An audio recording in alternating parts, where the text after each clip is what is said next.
Hello दोस्तों। विराटनगर तहसील के छोटे से गांव भलेसर के निवासी बद्री प्रसाद रातावाल, जिन्होंने फिलहाल पशु परिचर की एग्ज़ाम पास की है, वो एक ओनली एग्ज़ाम दी है। इनकी जो संघर्ष की कहानी है वो बहुत बड़ी है।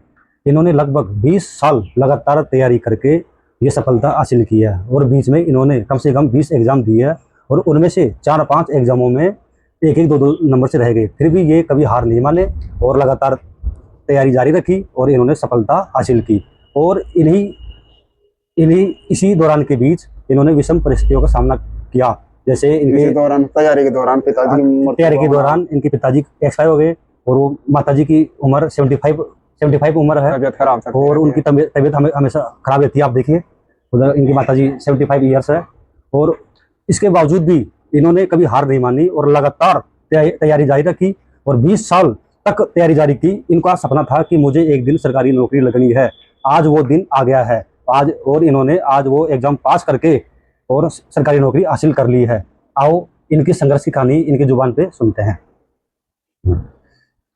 देखो भाई लोगों, अगर मेहनत ऐसी चीज है, मेहनत आदमी करता रहे तो संघर्ष की जीत है जो जरूर होती है। एक दिन संघर्ष से मतलब कामयाबी अवश्य मिलती है उनको। संघर्ष करने वालों को सफलता किसी की मोहताज नहीं होती। सफलता कोई भी हासिल कर सकता है यदि उसमें जुनून और जुज्बा हो तो। देखो मेरे पास मतलब रहने की व्यवस्था भी ठीक से नहीं है। ये कच्चा घर में रहता हूँ। ये कच्चा घर ये मेरा, ये दूसरा है, ये दूसरा का मकान है और उधर मेरा एक कच्चा घर है। ये दूसरे का मकान है। ये तो दूसरा मकान है। दूसरे का मकान के आगे बैठा हूँ, वो कच्चा घर है मेरा। कच्चा घर हुआ है इनका। हाँ, इसी में तैयारी करता हूँ।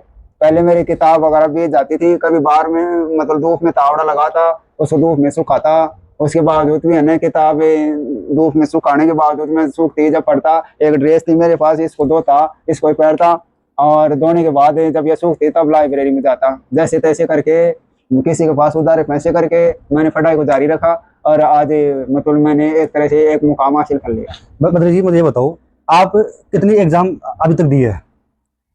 देखो भैया, मैंने अभी तक एग्जाम है जो कम से कम 18-20 एग्जाम दे चुका हूँ और उसमें मैं मतलब ज्यादा एग्जाम में असफल भी रहा और मैंने 4-5 मतलब एग्जाम है जो क्वालिफाइड की और अब है जो हाल फिलहाल में पशु परिचर की एग्जाम क्वालिफाइड की। अच्छा बद्री जी, आप ये बताओ तैयारी के दौरान आपने क्या क्या विषम परिस्थितियों का सामना किया? जी भैया, तैयारी के दौरान ही मतलब सन 2010 में मेरे पिताजी खत्म हो गए और तैयारी के दौरान ही बीच में माताजी 2-4 बार बीमार हो गई। इसकी सीरियस खराब हो गई, मतलब हालत ऐसी खराब हो गई सीरियस परिस्थिति में इसको सापड़ा हॉस्पिटल में जाना पड़ा। आंखें चली गई इनकी आंखों में लेंस गलवाया। ये मेरी माताजी है, इनकी आंखों में लेंस गलवाया। लेंस गलवाने के बाद में जैसे तैसे रुपया करके मतलब 9,000 रुपये का लेंस गला और उसके बाद भी रोटी वोटी बनाती है, हमारे को खिलाती है रोटी वोटी बना के और ऐसे हमारी टाइम पास गुजारा सकता है साहब। तो बद्री जी ये बताओ, आजकल बहुत सारे पेपर आउट हो रहे हैं, तो क्या आप उनसे डिमोटिवेट नहीं हुए कि यार सरकारी नौकरी क्या अपनी कभी लगेगी भी सरकारी नौकरी? जी ऐसा मैंने जिंदगी में कभी नहीं सोचा। मैंने यही सोचता रहा कि हो ना हो मेरे को कामयाबी जरूर मिलेगी एक दिन, चाहे मेरी 100 बारी क्यों हार ना हो जाए, लेकिन मैं कामयाबी को जरूर छूंगा। क्योंकि हौसले अगर मेरे अंदर बुलंद है तो कामयाबी जरूर मिलेगी, क्योंकि संघर्ष की चीज जरूर होगी। यही मेरी भावना रही सर। बहुत बढ़िया बद्री जी। तो बद्री जी, अब जो फिलहाल लाखों युवक कई सालों से तैयारी कर रहे हैं, बहुत सारे एग्जाम भी दे रहे हैं, लेकिन उनके द्वारा एग्जाम पास नहीं हो रही है, तो क्या आप उनको क्या मैसेज देना चाहोगे?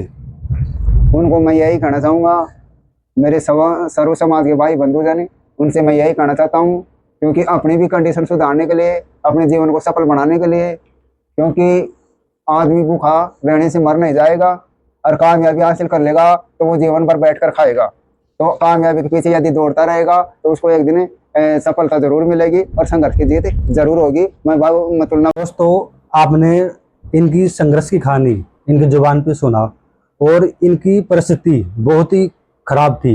आप देखोगे इनका कच्चा घर है, ये इनकी माताजी है जो काफ़ी बुजुर्ग है और बीमार भी है, लेकिन फिर भी इन्होंने हार नहीं मानी और बहुत सारी विषम परिस्थितियां आने के बावजूद भी इन्होंने तैयारी जारी रखी। इनका सपना केवल एक ही था कि सरकारी नौकरी लगना।